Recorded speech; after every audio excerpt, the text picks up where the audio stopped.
राधे राधे। जब मानव का इस धरती पे जन्म हुआ और जन्म होने के बाद ईश्वर ने उसको जीवन यापन करने के लिए, उसको स्वस्थ रहने के लिए, उसको प्रसन्न रहने के लिए, सुखी रहने के लिए वेदों के रूप में बुकलेट उनको दी कि इस वेद के आधार पर अगर आप जीते हैं तो आपका जीवन बहुत ही सर्वश्रेष्ठ और स्वस्थ और प्रसन्न रहता है। तो उसी बुकलेट के अंदर योग और आयुर्वेद बहुत ही दो अच्छे विषय हैं जिसका यूज़ करके आप जीवन के अंदर आपकी जो मेडिकल ट्रीटमेंट होता है, उसका जो बिल होता है, बड़े बड़े बिलों से आप बच सकते हैं। आपके अंग दीर्घायु तक और यहाँ तक कह सकते हैं कि आपके अंतिम समय तक आपके सारे अंग स्वस्थ कार्य करते हैं। हर इंसान को एक समय जाना है दुनिया से, वो तो जाता है क्योंकि मृत्यु लोग है, लेकिन आप जब तक इस पृथ्वी पे हैं, आयु है आपकी है, तब तक आप अपने शरीर को योग और आयुर्वेद से स्वस्थ रख सकते हैं। ये जानकारी हमारे पुरातन में थी जो आज सभी को दोबारा से फिर होना चाहिए। तो योग के बारे में बहुत ही विस्तृत जानकारी मेरे, अगर आप पूरी वीडियो देखेंगे तो उसमें मैंने दी हुई है, और आयुर्वेद के बारे में भी मैंने आपको समय समय पे बताया है।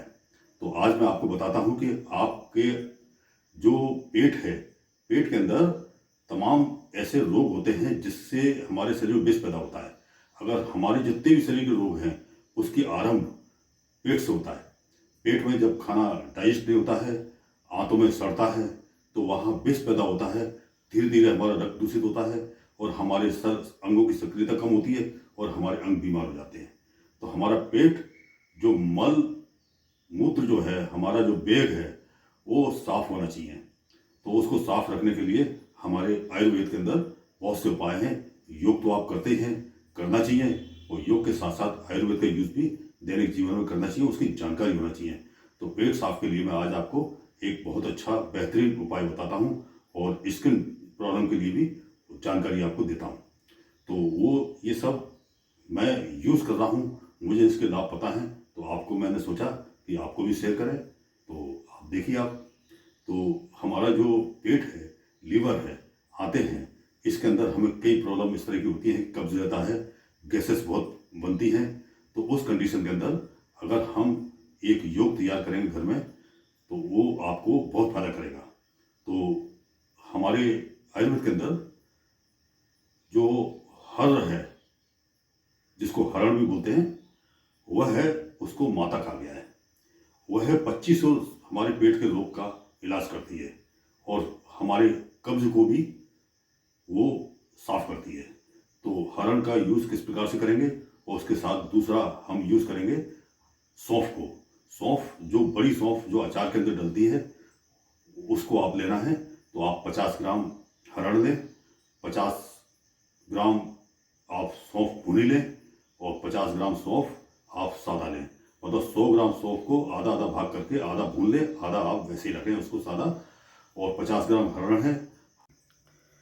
ये छोटी हरण है, हर जिसे बोलते हैं, छोटी हरण को हमने इसको लिया है और इसको तवे के ऊपर भूना है। ये तवा है, इसके ऊपर भूना है। तो इसे भूनने से क्या हुआ है कि ये इसको ऐसा भूनते हैं कि हल्का हल्का धुआं आने लगे तो उसको उतार लेते हैं। इसको जलाना नहीं चाहिए, किसी प्रकार से जले नहीं, ये हल्का हल्का जैसे हल्का धुआं आता है वैसे आप इसको उतार लें और आप इसको रख लें। और ये 50 ग्राम सौंफ लगभग इसको तवे के ऊपर हल्का हल्का भून लिया है। बस तवा गरम करके और हल्का हल्का उसे चला देंगे तो ये भुन जाती है। इसको भी आप जलाएं नहीं, हल्का हल्का भून लें। और ये सौंफ है सादा, ये अचार के अंदर बड़ी सौंफ है ये, तो ये अचार के अंदर डलती है, वो वाली सौंफ है ये। और ये सौंफ 50 ग्राम सादा लेंगे, 50 ग्राम इसको भून लेंगे, मतलब 100 ग्राम लेके इसको आधा आधा करके और इसको 2 भाग में कर लेंगे।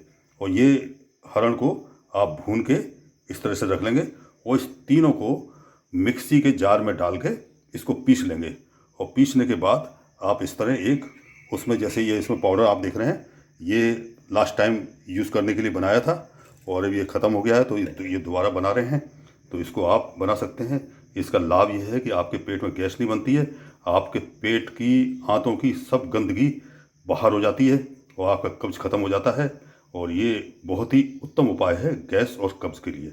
और शरीर के कम से कम बहुत सी ऐसी बीमारियां हैं जिसमें आपको इसमें लाभ मिलेगा।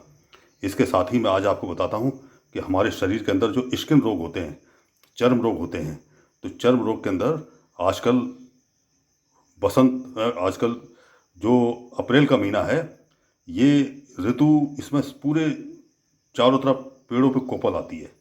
कोपल ये बहुत ही सीमित टाइम के लिए होती है। इसका यूज़ आप नियमित करके बहुत से आप लाभ ले सकते हैं। पूर्व वीडियो में मैंने आपको बताया है कि कोपलों का किस प्रकार से यूज़ करना चाहिए।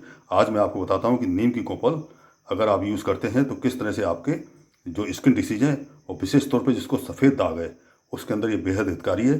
तो ये उपाय मैंने तैयार किया है।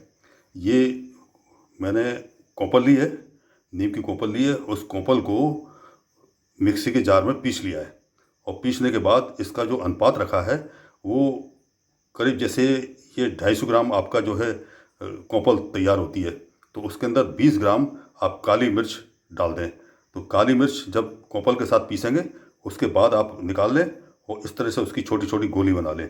और गोली बनाने के बाद ये आप धूप में सुखा लें। इसको धूप में जब सूख जाए तो आप किसी भी इस तरह से जार में भर के रख लें। तो अभी ये सीज़न है इसका, कोपल आ रही है, 2-3 महीने आएगी, आप पूरे साल भर का स्टॉक तैयार कर सकते हैं। तो इसके खाने से आपको क्या होगा कि आपके शरीर के अंदर चर्म रोग हैं, और आपका जो रक्त दूषित है, और आपका जो सफ़ेद दाग शरीर में है, उसके अंदर बेहद हितकारी है। ये योग आप घर पे बना सकते हैं। और साथ में आप ये जो नीम है, नीम का और भी आप पानी में उबाल के उसको आप स्नान कर सकते हैं। तो ये खाने के लिए आप इसका योग अवश्य बनाएं, और ये बेहद हितकारी है शरीर के लिए।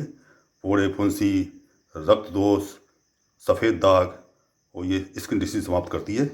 तो ये आप 2 उपाय जो मैं अभी बनाने जा रहा हूँ, प्रातःकाल का टाइम है, मैं इसको अभी तैयार कर रहा हूँ। ये नीम तैयार कर लिया है, और ये इसका योग तैयार कर रहे हैं। अभी मिक्सी में पीसेंगे और पाउडर हो जाएगा। तो जैसे ये पाउडर है, इसमें इसको भर लेंगे। तो ये जब इसको आप जार के अंदर पीस लेंगे, पाउडर बन जाएगा। तो आप इसको जब सो के उठते हैं प्रातःकाल, तो ये चाय की चम्मच है, ये टीस्पून आधा चम्मच आपको सादे जल के साथ लेना है।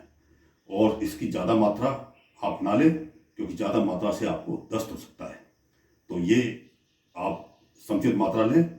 और जिनको प्रातःकाल एकदम तुरंत जॉब पे जाना होता है, तो वो इसको रात में ले सकते हैं। तो ये नीम और काली मिर्च है, इसका ये जो योग है, ये जिसको डायबिटीज़ है उसको भी बेहद लाभ करती है। तो ये आप यूज़ करें, और आयुर्वेद का अपने जीवन में निरंतर यूज़ करें, अपने बच्चों को कराएं। और आप जो बड़े बड़े मेडिकल बिल हैं उनसे बचे रहें। अपने अंगों को बुढ़ापे तक और बुढ़ापे से अंतिम समय तक स्वस्थ रखें, और लाभ है, योग करें, आयुर्वेद का यूज़ करें। हम अपने पुरातन को क्यों भूल रहे हैं? ये पूर्ण वैज्ञानिक है। इस वैज्ञानिक हमारा जो सिस्टम है, ये विश्व के अंदर कहीं नहीं है, ये सिर्फ हमारे भारत के अंदर है। इस अपने वैज्ञानिक सिस्टम को ना भूलें। आज की युवा पीढ़ी से बहुत बेहद आग्रह है कि आप अपने जीवन में निराश, हताश मत बने। अपने शरीर को पूर्ण बलशाली, स्वस्थ बनाएं, और आयुर्वेद योग का इस्तेमाल अपने जीवन में अवश्य करें। स्वस्थ रहें, प्रसन्न रहें। जय राम जी की।